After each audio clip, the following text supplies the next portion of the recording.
오늘 본문은 베드로전서 1장 13절부터 25절까지입니다. 베드로전서 1장 13절부터 25절까지 기록된 하나님의 말씀을 낭독하도록 하겠습니다. 그러므로 너희 마음의 허리를 동이고 근신하여 예수 그리스도께서 나타나실 때에 너희에게 가져다 주실 은혜를 온전히 바랄지어다. 너희가 순종하는 자식처럼 전에 알지 못할 때에 따르던 너희 사육을 본받지 말고 오직 너희를 부르신 거룩한 이처럼 너희도 모든 행실에 거룩한 자가 되라. 기록되었으되 내가 거룩하니 너희도 거룩할지어다 하셨느니라.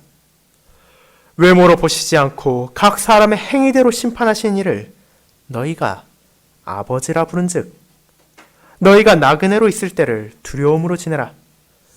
너희가 알거니와 너희 조상이 물려준 헛된 행실에서 대속함을 받은 것은 은이나 금같이 없어질 것으로 된 것이 아니오 오직 흠없고 점없는 어린 양 같은 그리스도의 보배로운 피로 된 것이니라.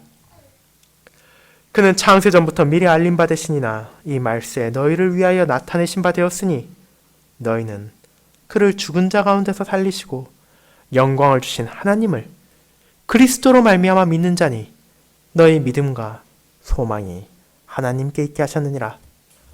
너희가 진리를 순종함으로 너희 영혼을 깨끗하게 하여 거짓이 없이 형제를 사랑하게 이르렀으니 마음으로 뜨겁게 서로 사랑하라. 너희가 거듭난 것은 썩어질 씨로 된 것이 아니요 썩지 아니할 씨로 된 것이니 살아있고 항상 있는 하나님의 말씀으로 되었느니라. 그러므로 모든 육체는 풀과 같고 그 모든 영광은 풀의 꽃과 같으니 풀은 마르고 꽃은 떨어지되 오직 주의 말씀은 세세토록 있도다 하였으니 너에게 전한 복음이 곧 이 말씀이니라. 아멘. 설교 후에는 찬송 56장 1절, 2절, 3절을 함께 부르겠습니다.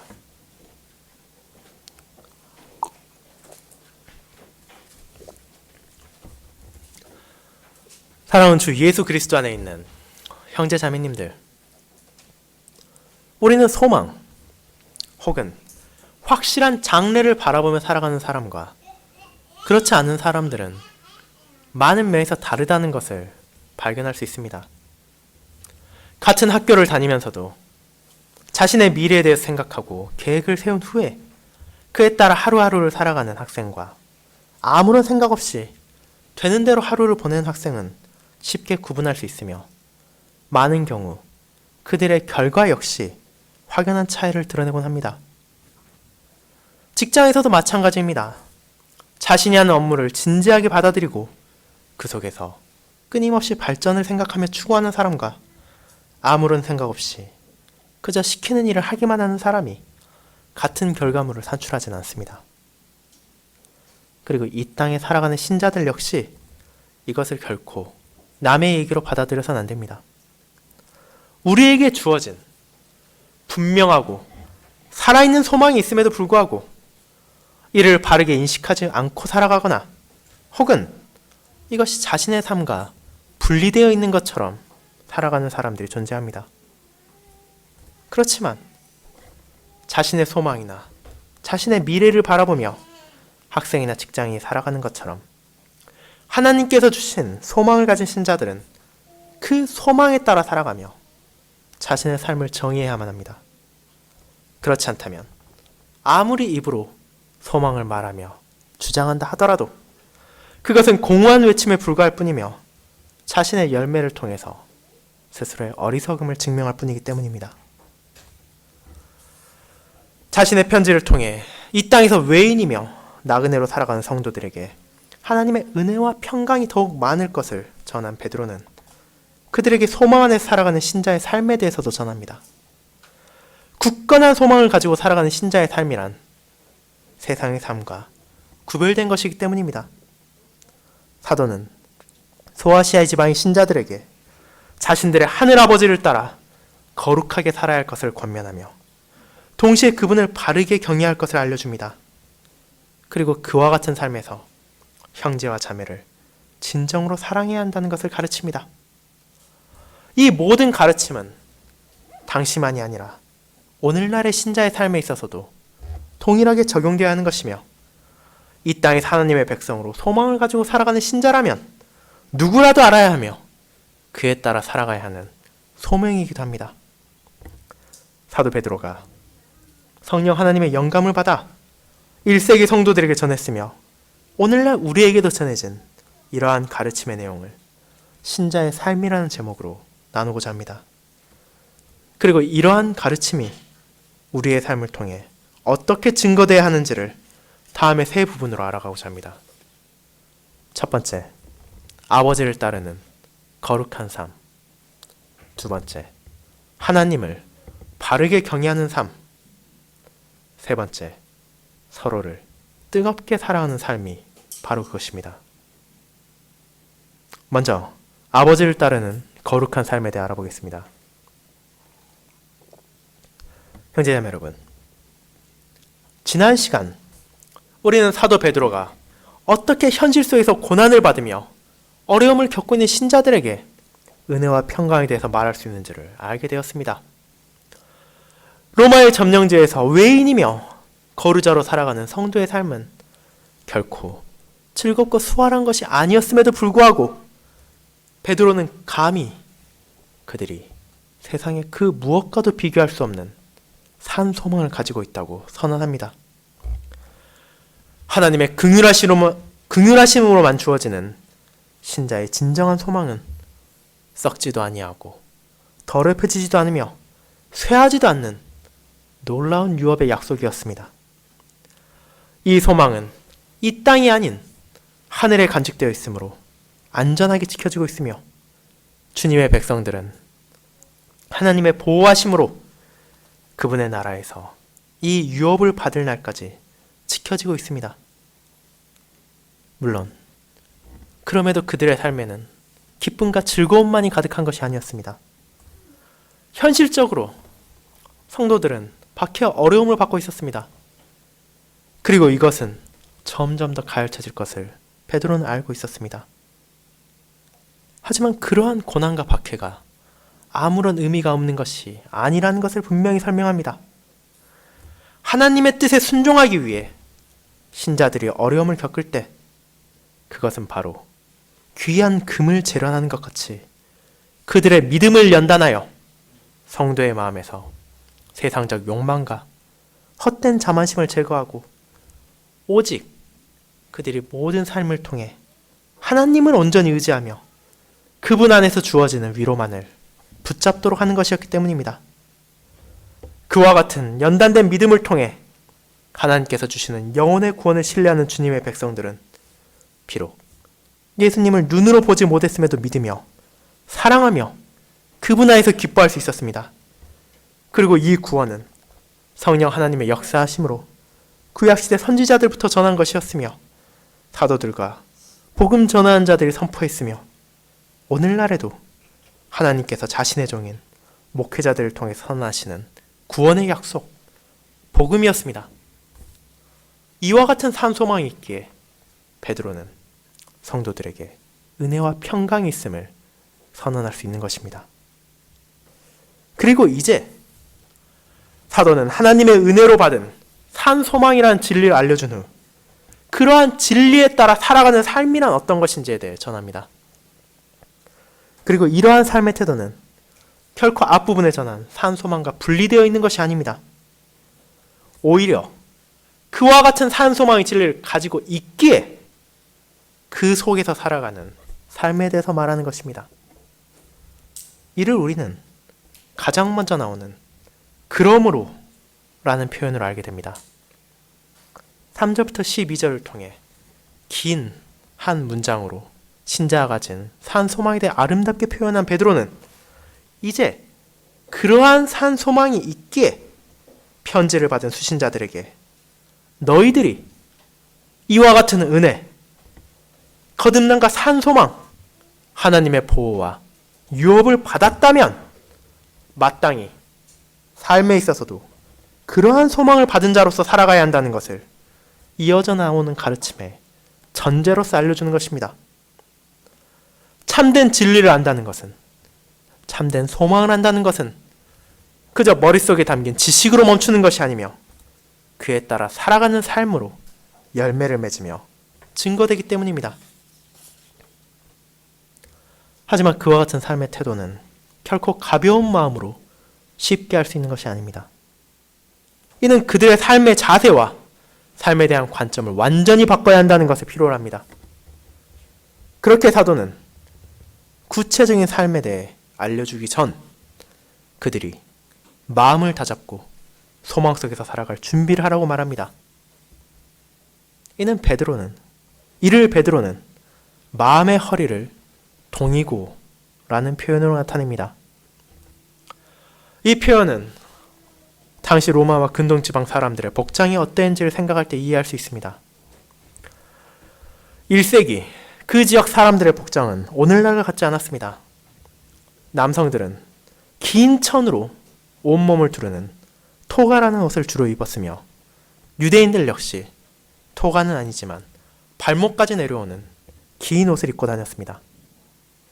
그러한 복장을 입은 상태에서 단순한 일상생활이 아니라 먼 거리를 가야 되거나 물리적 힘을 사용해야 될 필요가 있다면 허리띠를 동여서 옷이 걸치적거리지 않도록 조치를 취해야 했습니다.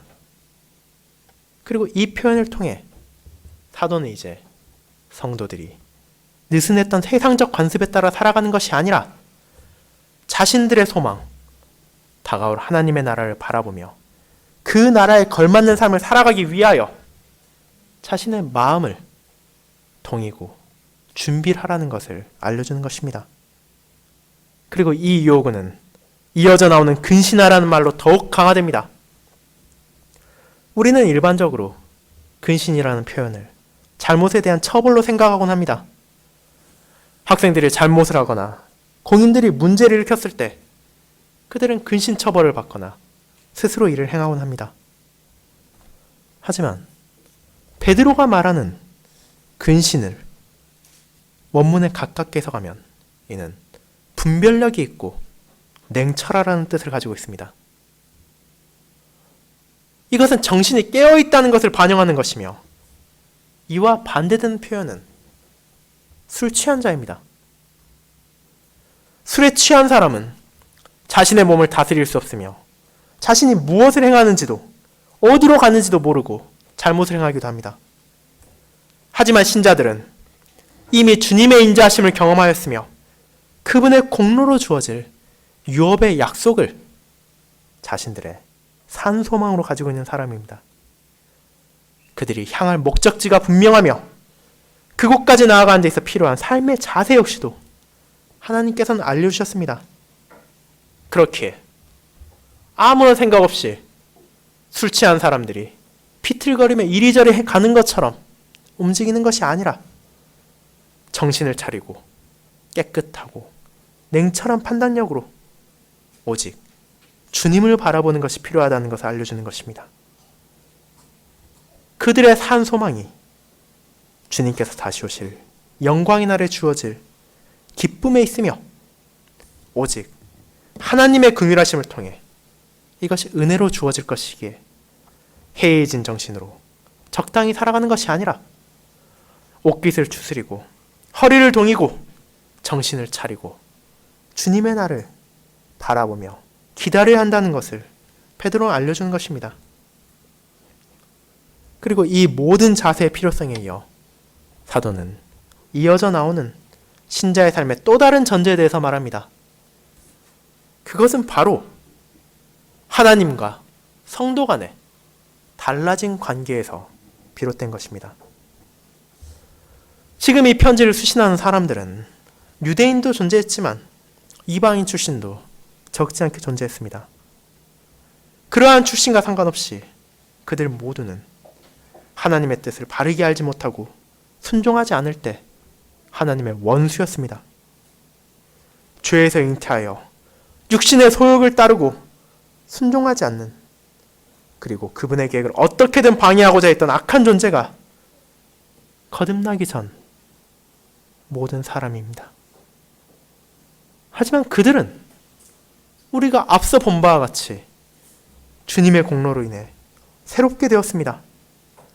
하나님의 원수가 아니라 하나님의 자녀가 되었으며 이제 그분의 유업을 받을 놀라운 약속까지도 그들에게 소망으로 주어졌습니다.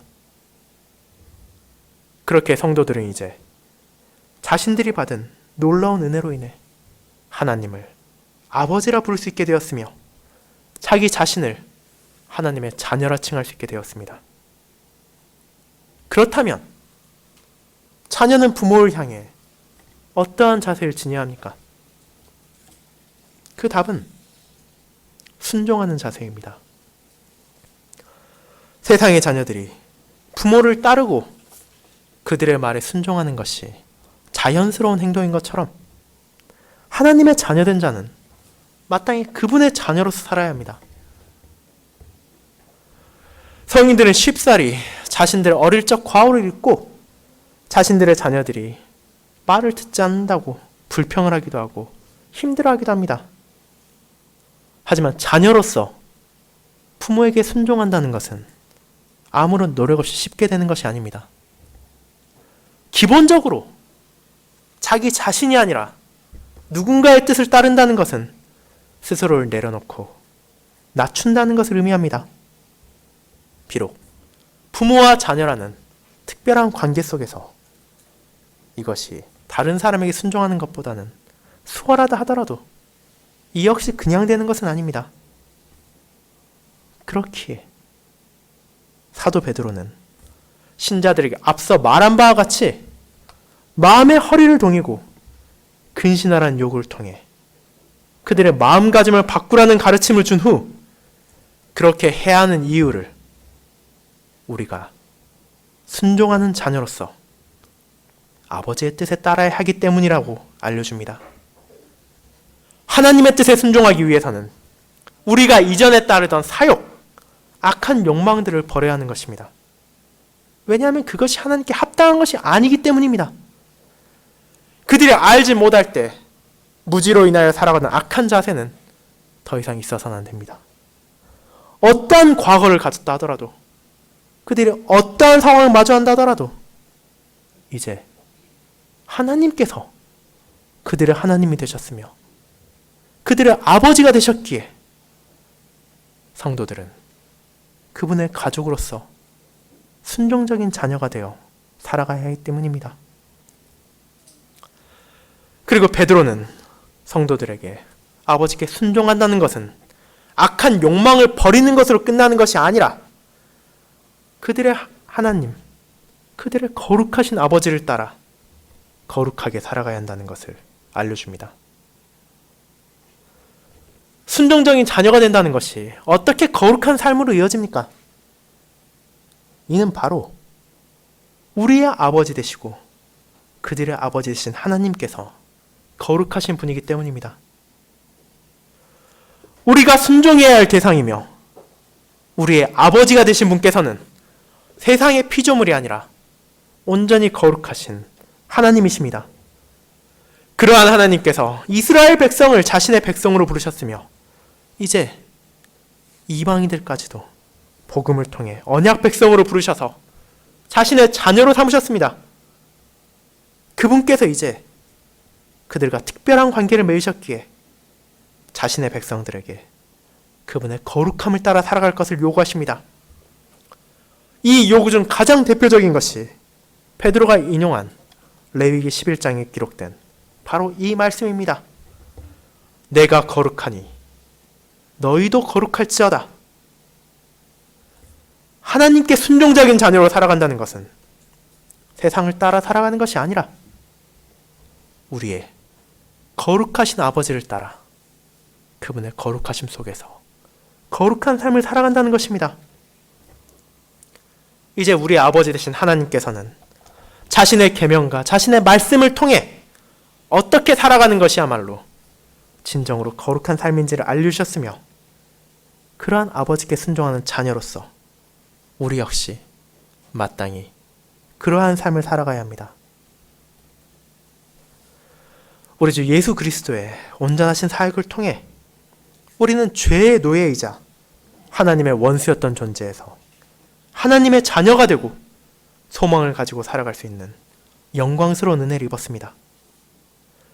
오늘 읽은 로마서 5장에 나오는 바와 같이 우리 자신이 훌륭하거나 우리가 어떤 수단과 방법을 통해 우리의 죄값을 다 치러서 하나님과의 관계가 회복된 것이 아닙니다. 우리는 여전히 연약하며 부족하고 하나님을 미워하는 원수에 불과했으나 죄인인 우리를 위해 그리스도께서 죽으심으로 우리를 향한 하나님의 긍휼하심과 사랑이 온 세상에 증거되었습니다. 그리고 이를 통해 우리는 하나님과 화목하게 되었으며 그분의 자녀로서 소망을 가지고 하나님 안에서 즐거워할 수 있게 되었습니다. 그렇게 마땅히 이제 하나님을 아버지로 부를 수 있는 특권 속에서 감사하며 더욱더 이 거룩하신 아버지를 따라 우리 역시 거룩하게 살아가도록 마음을 붙잡고 깨어 이 땅에서 감사의 삶을 살아야 할 것입니다. 사랑하는 형제자매 여러분, 주님을 영접하여 하나님의 자녀가 된 여러분의 삶은 어떻습니까? 우리는 마음의 허리띠를 동여매고 깨어서 바르게 주님을 바라볼 준비가 되어 있습니까? 오직 주님이 주시는 은혜를 의지하며 그 속에서 살아갈 수 있다고 자신할 수 있습니까? 순종하는 자녀로서 이 거룩하신 아버지를 따라 거룩하게 살아가고 있습니까? 이러한 신자의 삶은 세상의 삶과 온전히 다릅니다. 특별히 우리의 거룩하신 아버지를 따라 살아가고자 하기에 더더욱 그러할 것입니다. 우리가 살아가는 것은 이 세상의 기준에 따라 살아가는 것이 아니며 우리의 사역을 따라 살아가던 이전의 삶을 이어서 살아가는 것이 아닙니다. 세상의 가르침과 유혹에 취해 술 취한 것처럼 비틀거리며 흐트러진 삶을 사는 것이 아니라 하나님의 거룩하신 가르침을 따라 깨어 이 땅에서 순종적인 자녀로 거룩하게 살아야 합니다. 그러한 삶을 살아가는 신자는 자신의 삶의 기준을 우리가 아니라 하나님 안에서 찾으며 주님을 통해 드러나는 하나님의 거룩하심에 따라 순종하는 자녀로서 아버지의 거룩하심을 따를 것입니다. 그리고 이와 같은 삶을 살아가고자 하는 이들 안에서 역사하시는 성령 하나님께서는 우리의 부족함을 채워주시고 우리의 의지를 새롭게 하심으로 우리가 비록 여전히 나약하다 하더라도 하나님께 순종하는 이 발걸음이 멈추지 않도록 인도하실 것입니다. 두 번째, 하나님을 바르게 경외하는 삶에 대해 알아보겠습니다. 성도 여러분, 하나님의 자녀로서 그분의 거룩하심을 따라 살아간다는 것은 분명 놀라운 것입니다.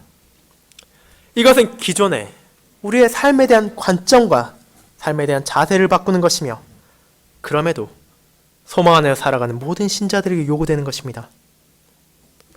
하지만 아버지의 자녀로서 살아간다는 것은 그분의 거룩하심만을 바라보며 살아가는 것이 아닙니다.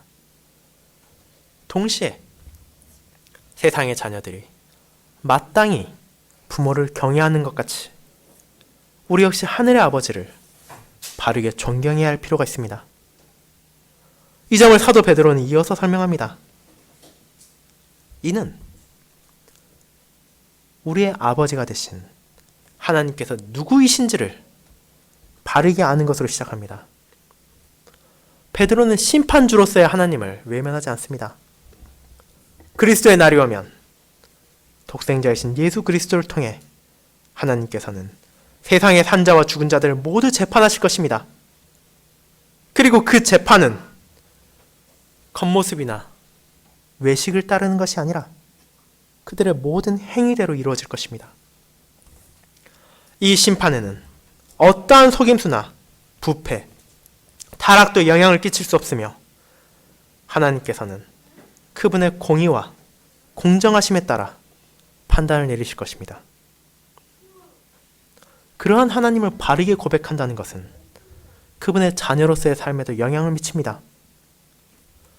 우리는 이 땅에서 여전히 연약하며 불완전합니다. 우리의 아버지께서는 공의로우시며 모든 것을 아신 심판자라는 것을 이러한 우리가 안다는 것은 동시에 그분께서 아무리 사소하다 하더라도 죄를 결코 용납하지 않으신다는 것을 기억하게 만듭니다. 우리가 이 땅에서 나그네로서 외인으로서 살아가는 동안에도 우리는 하나님의 이러한 공의를 기억함으로 죄에 대한 용납, 세상과의 타협으로 살아가는 것이 아니라 이러한 죄를 미워하시고 온전히 공의로우신 그분을 향한 경외를 가지게 됩니다. 우리의 삶에 있어서 작은 행동이나 말, 생각까지라도 우리의 거룩하신 하나님께서 온전하신 재판관이심을 기억함으로 그분의 기준에 따라 온전하게 되도록 노력하며 살아야 할 것을 요구합니다. 하지만 이것은 우리가 스스로의 노력이나 능력으로 구원받는다는 것을 의미하진 않습니다. 베드로 역시 신자 개개인의 선행으로 하나님의 심판에서 벗어날 수 있다는 것은 결코 불가능하다는 것을 알고 있었으며 그러한 가르침을 성도들에게 주고자 하는 것이 아닙니다. 오히려 그는 거룩한 삶을 살아가며 하나님을 경외하며 살아가야 될 이유는 바로 우리가 받은 은혜가 너무도 크기 때문이라는 것을 알려주는 것입니다. 그들의 조상은 어리석고 헛되게 살았습니다. 유대인이건 이방인이건 그들의 선조들의 삶은 결코 이상적이지 못했습니다.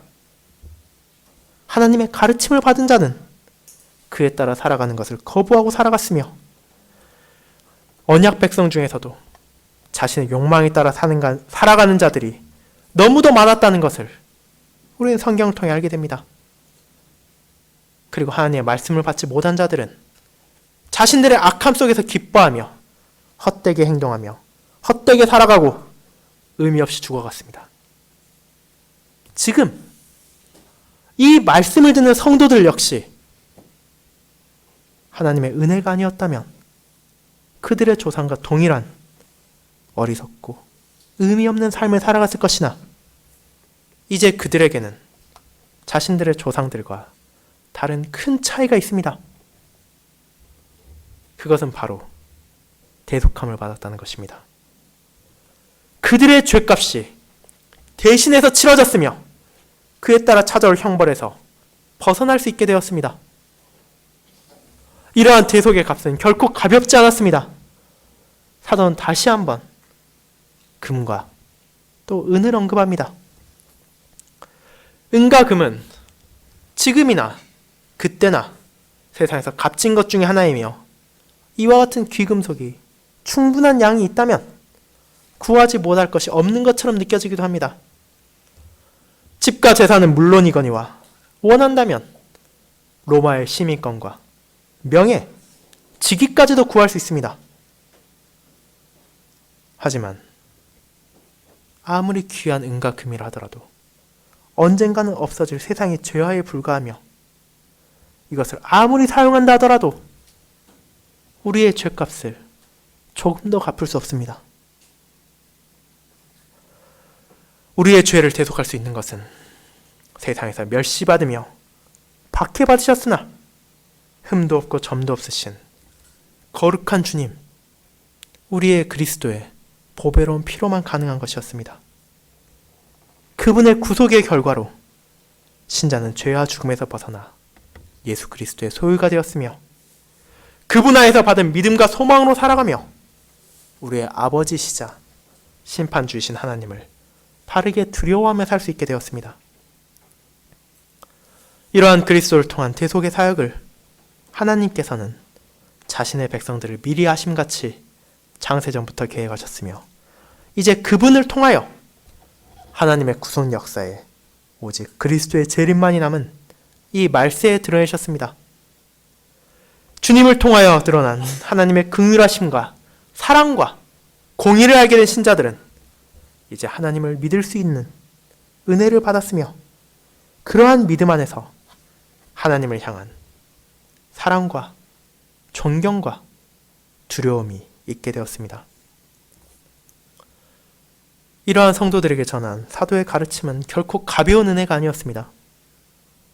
하나님을 아버지이자 동시에 재판관으로 바르게 인식한다는 것은 당연히 죄와 비참을 떠올리게 합니다. 죄를 미워하시며 반드시 벌하시는 하나님을 우리가 알게 되므로 그분을 향한 경외심을 가지게 될 뿐 아니라 이와 같은 심판에서 우리를 건지신 그리스도의 대속을 바라보게 합니다. 세상의 보화가 아니며 세상의 피조물이 아니며 오직 그리스도의 보배로운 피만이 우리를 위하여 대속의 값을 치를 수 있었습니다. 그 어떤 양으로도 그 어떤 비둘기로도 제할 수 없으며 누구도 건질 수 없던 죄에 대한 심판에서 우리 주님께서 우리를 건져주셨습니다. 그리고 이 구속이야말로 우리에게 산소망을 주시는 그리스도의 공로였으며 우리가 하나님을 경외하면서도 심판을 두려워하지 않을 수 있게 되는 소망이 되는 것입니다.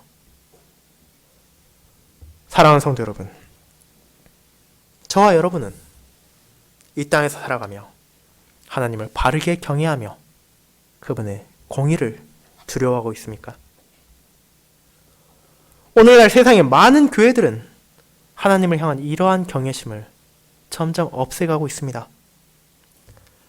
하나님을 아버지라고는 고백하지만 그분이 독생자를 통해 세상을 심판하실 재판관이라는 점은 언급하지 않으며 우리의 죄와 그러한 죄를 미워하시는 하나님에 대해서는 사람들이 불편해하며 듣기 원하지 않는다는 이유로 제거해 나갑니다.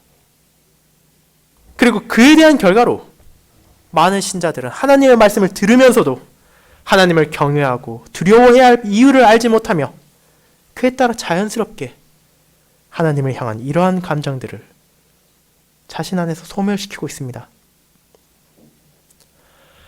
하나님은 마치 산타클로스처럼 웃으면서 구원이라는 선물을 나눠주는 존재가 되었으며 그들 자신의 죄를 떠올리거나 생각할 필요도 없기에 십자가에서 피 흘려 죽으신 그리스도를 생각하지 않으며 그저 그 결과로 주어진 구원만을 바라보고자 하며 그 구원만을 받고 싶어하는 경향이 이 세상의 교회 속에서 점점 커져가고만 있습니다. 하지만 우리가 주님의 구속사역을 바르게 이해한다면 그리고 그 구속사역이 하나님 뜻 안에서 이루어졌다는 것을 생각한다면 우리는 죄를 향한 하나님의 진노가 얼마나 크신지를 외면할 수 없습니다. 하나님의 독생자이신 예수 그리스도를 통해서가 아니라면 어떤 방식으로도 우리에 대한 대속이 존재할 수 없기에 우리는 이를 경시할 수 없으며 이에 대해 생각하지 않을 수가 없습니다. 그리고 이 그리스도를 통해 베풀어진 하나님의 긍휼하심과 사랑이 동시에 너무도 크시기에 우리는 그러한 두려움 속에서도 하나님을 아버지로 부르며 그분께 나아갈 수 있습니다. 그렇기에 하나님을 아버지라 부르는 성도들은 그분의 거룩하심에 따라 거룩하게 살아갈 뿐만 아니라 자녀로서 마땅히 있어야 할 경건한 두려움을 가지며 아버지를 바라보며 자신들에게 주어진 구원에 감사함으로 죄가 아닌 아버지의 뜻에 순종하며 이 땅에 살아가기 위해 노력해야 할 것입니다. 마지막으로 서로를 뜨겁게 사랑하는 삶에 대해 알아보겠습니다.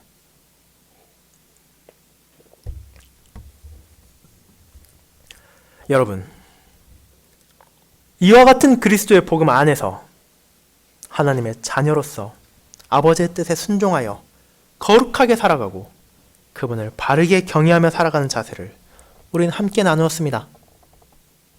하지만 베드로가 알려주는 신자의 삶이란 하나님과의 관계만을 의미하진 않습니다. 성도의 삶에 있어서 하나님과의 관계가 가장 중요하며 그러한 관계 안에서 모든 것이 존재하는 것은 사실이지만 동시에 이 땅에서 살아가는 나그네로서 함께 존재하는 성도들을 잊어서는 안 됩니다.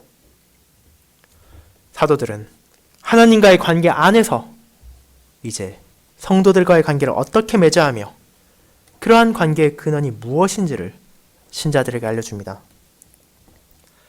그는 성도들과의 관계를 말하기 전 먼저 자신들이 받은 은혜를 다시 떠올리게 합니다. 그들은 진리를 순종하게 하는 은혜로 영혼이 깨끗하게 되었으며 이제 이 은혜에 대한 응답으로 감사함 속에서 진리를 더욱 순종하며 살아갔습니다. 그리고 이러한 진리에 대한 순종은 형제를 향해서는 사랑으로 드러나게 됩니다. 베드로는 이 사랑의 강렬함을 묘사하며 마음으로 뜨겁게 사랑하라고 말합니다. 이 뜨겁게라는 표현은 종종 기도를 묘사할 때 사용되는 표현으로 우리가 하나님을 향해 진실되게 간절히 기도를 드리는 것처럼 형제를 위하여서 자신이 받은 선물을 기꺼이 사용하며 그들을 진실되게 사랑하라는 것을 요구하는 것입니다. 사도는 이러한 사랑이 교회 안에 가득 차 있기를 원했으며 그러한 사랑의 근원이 하나님의 은혜에 있음을 알기를 원했습니다. 그렇게 사도는 사랑의 근원이 그들 안에서 발견할 수 있는 것이 아니라 썩지 아니할 시이며 살아있고 항상 있는 하나님의 말씀에 존재한다는 것을 선언합니다. 그들은 하나님의 말씀으로 거듭났으며 이는 그들이 하나님의 자녀로서 하나님을 사랑하며 그분께 순종할 뿐만 아니라 그들과 함께 하나님의 가족이 된 형제 자매들을 사랑하게 만들었습니다.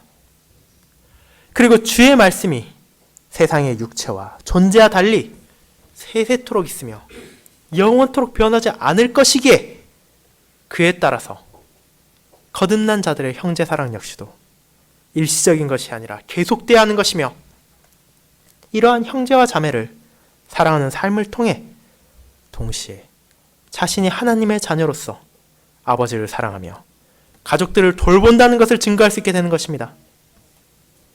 신자 안에 심겨지며 신자들을 새롭게 하는 주의 말씀은 육체들이 풀과 같이 마르고 그들의 영광이 저문 꽃과 같이 떨어지는 상황에서도 영원히 존재하며 신자들의 믿음을 자라나게 하고 풍성하게 하는 것인데 그것이 다른 어떤 것도 아니라 바로 성도들이 들었으며 듣고 있으며 앞으로도 듣도록 선지자들이 전하고 사도들이 전하고 목회자들이 전하는 복음의 말씀이라는 사실을 기억하도록 했습니다.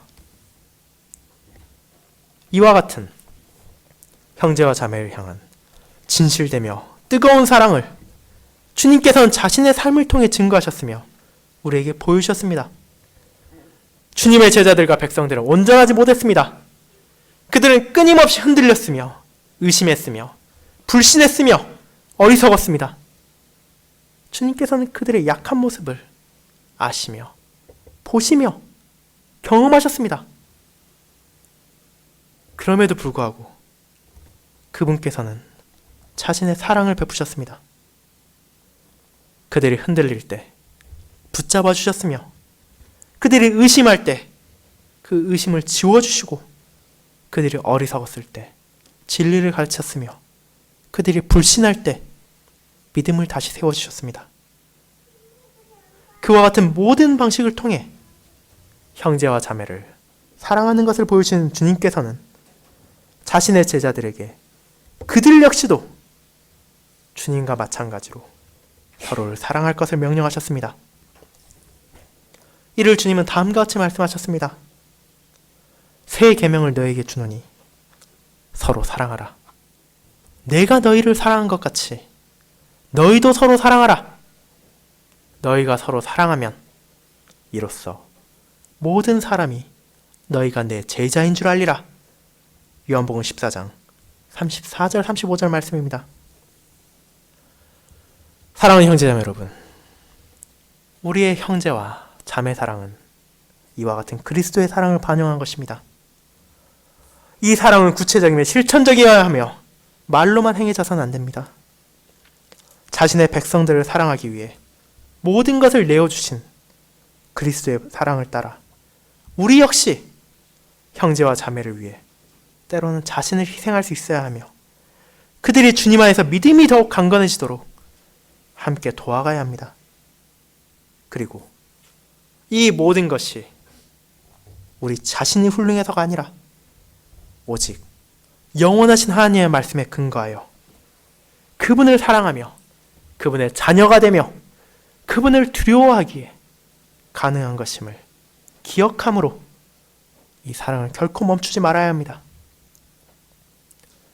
이와 같은 놀라운 신자의 삶에 대한 가르침을 사도 베드로는 1세기 힘겹게 살아가는 성도들에게 전했으며 오늘날 살아가는 우리들에게도 전했습니다. 베드로가 전한 신자의 삶은 우리에게도 동일하게 적용되어야 하는 것이며 우리에게 전해진 복음에 따라 우리 역시 살아갈 요구를 받았습니다. 그렇게 형제자매 여러분, 우리가 받은 소망과 하나님의 긍휼하심으로 받은 은혜를 기억하며 이 아버지를 따라 거룩하십시오. 하나님을 바르게 두려워하며 존경하십시오. 그리고 서로를 뜨겁게 사랑하는 것을 멈추지 마십시오.